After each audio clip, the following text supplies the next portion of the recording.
నమస్తే. నేను మీ Gopi. Welcome back to మనం టీవీ. ప్రస్తుతం మనతో పాటు ఉన్నారు హైకోర్టు అడ్వకేట్ సాయి కృష్ణ ఆజాద్ గారు ఉన్నారు. అదేవిధంగా ఫ్యామిలీ కోర్ట్ అడ్వకేట్ కూడా అతను. సో, ఆయనతో మాట్లాడదాం. నమస్తే అండి. నమస్తే అండి. సో, మీరు ఎన్నో కేసులు వాదించారు. ఎన్నో సెలబ్రిటీ కేసులు కూడా వాదించారు. ఈ రీసెంట్ టైమ్స్‌లో మాధురి, దువ్వాడ మాధురి ఆ కేసు కూడా మీరే వాదించారు. అవును. సో, చాలా బాగా ఫేమస్ అయ్యారు మీరు.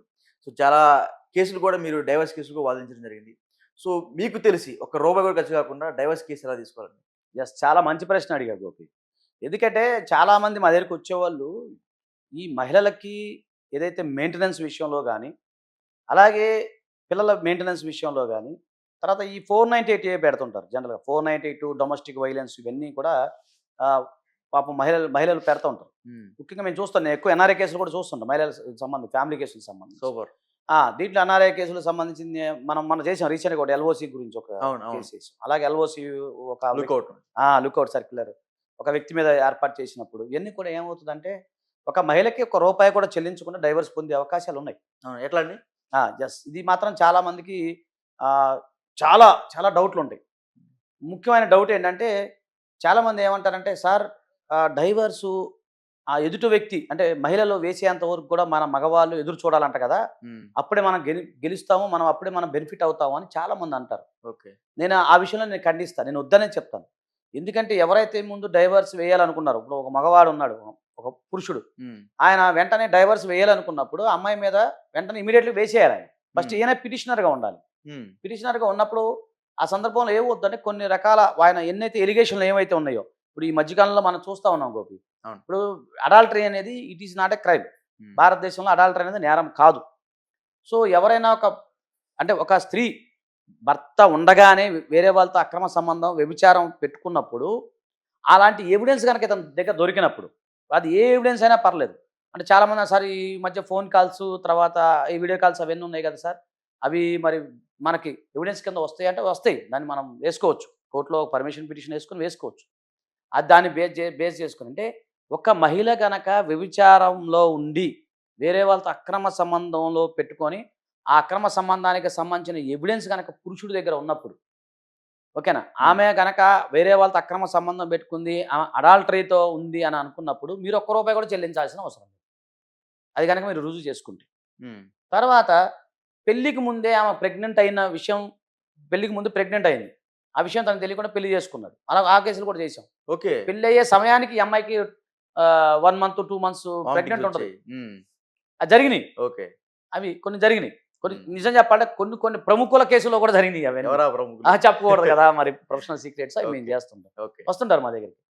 పెళ్ళయ్యేమో 6 నెల్లో, 7 నెలలు అవుద్ది. అప్పటికే పిల్లోడు పుట్టేస్తాడు. పిల్లగాడ పుట్టేస్తుంటారు. హ్మ్. సో, అలాంటి ఎవిడెన్స్ గనక మీ దగ్గర ఉన్నప్పుడు కూడా, అలాంటి వ్యక్తులు గనక అలాంటిది కనుక మీ దగ్గర ఎవిడెన్స్ ఉన్నప్పుడు కూడా అంటే ఈమె పెళ్ళికి ముందే ప్రెగ్నెంట్ అన్న విషయం మీ దగ్గర ఎవిడెన్స్ ఉన్నట్లయితే, హ్మ్. అప్పుడు కూడా మీరు ఒక్క రూపాయి చెల్లించాల్సిన అవసరం లేదు. అలాగే భార్యకి ఎప్పుడు చెల్లించాల్సిన అవసరం లేదు. భార్య భర్త కంటే ఎక్కువ సంపాదిస్తున్నప్పుడు, భార్య ఎక్కువ డబ్బులు సంపాదిస్తున్నప్పుడు, అలాగే భార్య భర్త కంటే ఎక్కువ ఇన్‌కమ్ టాక్స్ కడుతున్నప్పుడు, సరే భర్త లైఫ్ కంటే భార్య లైఫ్ ఇంకా ఎక్కువగా పాష్‌గా ఉన్నప్పుడు, ఆ సందర్భంలో మీరు రూపాయి కూడా చెల్లించాల్సిన అవసరం లేదు. హ్మ్. ఇదే కాకుండా ఇంకొకటి అత్యధిక బెనిఫిట్ ఏంటంటే, మొన్న ఒక కేస్ చేశాను గతంలో. ఓకే. అదేంటి ఇద్దరు భార్యాభర్తలు ఇద్దరు కూడా పార్ట్నర్‌షిప్ ఫర్మ్ రన్ చేస్తా ఉన్నారు. ఇద్దరు పార్ట్నర్‌షిప్ ఫర్మ్ ఫార్మ్. అంటే వాళ్ళు మంచిగున్నప్పుడు పార్ట్నర్‌షిప్ ఫార్మ్ ఏదైతే ఉందో ఓకే. అది రన్ చేస్తా ఉన్నారు. అది ఇద్దరి మధ్య డిస్ప్యూట్స్ అరైజ్ అయినాయి. అరైజ్ అయినప్పుడు ఏమైతుందంటే బెనిఫిట్ ఇద్దరికి ప్రాఫిట్ ఇంతని వస్తా ఉన్నాయి ఎవ్రీ ఇయర్. కానీ ఆమె ఏం చేసింది, ఆమె ఇతని మీద మెయింటెనెన్స్ ఏసింది. హ్మ్. ఎట్లా హౌ ఈజ్ పాసిబుల్? ఎందుకంటే ఆ మెయింటెనెన్స్ ఏసే అవకాశాలు లేవు. కానీ ఏసింది. ఏసిన తర్వాత కోర్ట్ వరకు మేము సబ్మిట్ చేసాం. లేదంటే ఆ బ్యాంక్ స్టేట్మెంట్ ఇది మేము పార్ట్నర్‌షిప్ ఫార్మ్‌లో ఉండే ఈమెకి ఇన్ని నెలకి సంవత్సరానికి ఇన్ని లక్షల రూపాయలు వస్తుంది. కోట్ల రూపాయల దాకా వస్తుంది అని చెప్పినప్పుడు కోర్ట్ వారు అక్కడ ఏమి ఇవ్వలేదు. హ్మ్. తర్వాత చాలామందికి ఇంకోటి రూపాయి లేకుండా, ఒక రూపాయి ఖర్చు పెట్టకుండా మనం అల్యూమిని ఏదైతే ఉందో అది ఇవ్వకుండా బయటికి రావాలి అనుకున్నప్పుడు ఇంకొక బెనిఫిట్ చెప్తాను. చాలామంది 498 అంటే ఇప్పుడు 85 బిఎన్ఎస్ అనుకోండి. అవును. ఈ కేసు పెట్టేశారు, నన్ను క్రూయల్టీ గ్రౌండ్ కింద పెట్టేశారని చాలామంది భర్తలు మా దగ్గరికి వస్తుంటారు. సార్ ఆజాద్ గారు ఏదో చేయండి సార్ అని. నిజంగా మీ భార్య మీ పైన కేసు పెట్టడం వల్ల మీరు అదృష్టవంతులని నేను అంటా. అవునా? దేనికండి? అది చాలామంది అడిగా ఏదేంటి సార్ మీరు అలా మాట్లాడతారు అనొద్దు. హ్మ్. ఎందుకంటే అదృష్టవంతులే. ఆ! ఎందుకంటే ఎప్పుడైతే భార్య పనికి మాలిన అలిగేషన్స్ భర్త పైన పెట్టి, ఇతను నన్ను కొట్టాడు, తిట్టాడు, హింసించాడు అంటే ఏం జరగదక్కడ. కానీ అలా ఆమె బెనిఫిట్‌కి అనుకూలంగా ఉండి మనకు వ్యతిరేకంగా గనక ఎప్పుడైతే మీకు కంప్లెయింట్ రాసి దాన్ని ఎఫ్ఐఆర్ నమోదైతే, అది కూడా it leads to cruelty ground. So cruelty ground కింద వస్తుందని చెప్పి ఆ, వివిధ సందర్భాల్లో వివిధ హైకోర్టులు చెప్పడం జరిగింది. అంటే ఒక భార్య భర్త పైన క్రిమినల్ కేసు పెట్టింది, ఎఫ్ఐఆర్ కట్టింది అనుకోండి. ఆ ఎఫ్ఐఆర్ తీసుకెళ్ళి మీరు కనుక డైవర్స్ పిటిషన్లో వేస్తే ఆటోమేటిక్గా డైవర్స్ వచ్చేస్తాయి, రూపాయి ఖర్చు లేకుండా. సో ఇన్ని రకాల బెనిఫిట్స్ ఉంటాయి. సరే, తర్వాత కోర్టు చుట్టూ తిరగాలి, హైకోర్టులో క్వాష్ పిటిషన్ వేసుకోవాలి, అవన్నీ సెకండరీ థింగ్. మీకు నేను ఒకటే, మీరు ఇందాక ఇంట్రడక్షన్ చేసేటప్పుడు ప్రముఖ ఫ్యామిలీ లాయర్ అని మీరు ఒక పదం అన్నారు కదా.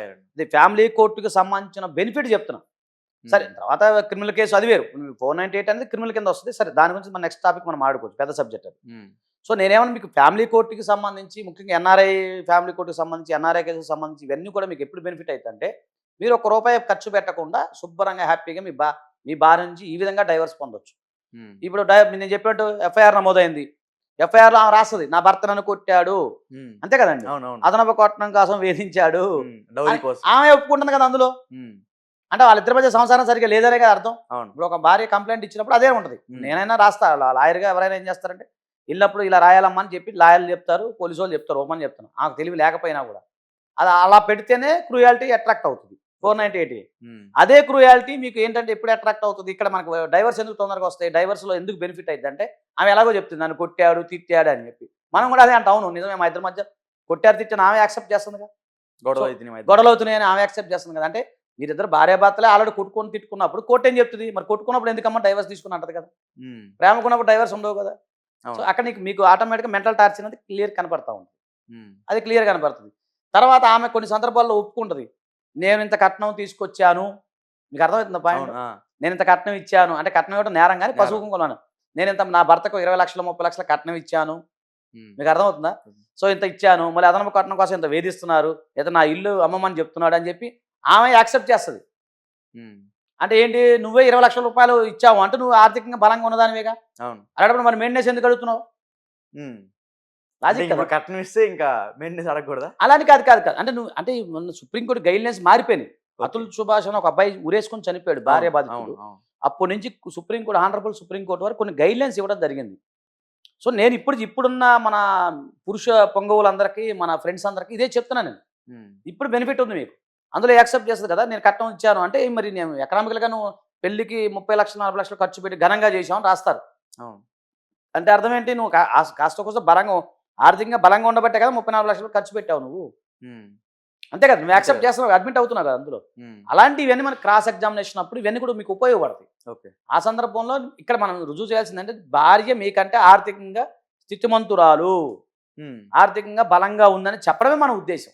సో ఆ సందర్భంలో ఇవన్నీ మీకు ఉపయోగపడతాయి. ఇట్లా మీరు సరైన అనుభవజ్ఞ న్యాయవాది, ఎక్స్పీరియన్స్ ఉన్న న్యాయవాదిని కనుక సంప్రదిస్తే, వారు ఇలాంటి వాటిలో రీసెర్చ్ చేస్తూ మీకు ₹1 ఖర్చు కాకుండా డైవర్స్ పొందే అవకాశాలు ఈ విధంగా ఉంటాయి. ఓకే, సూపర్, థ్యాంక్ యూ అండి. Thank you.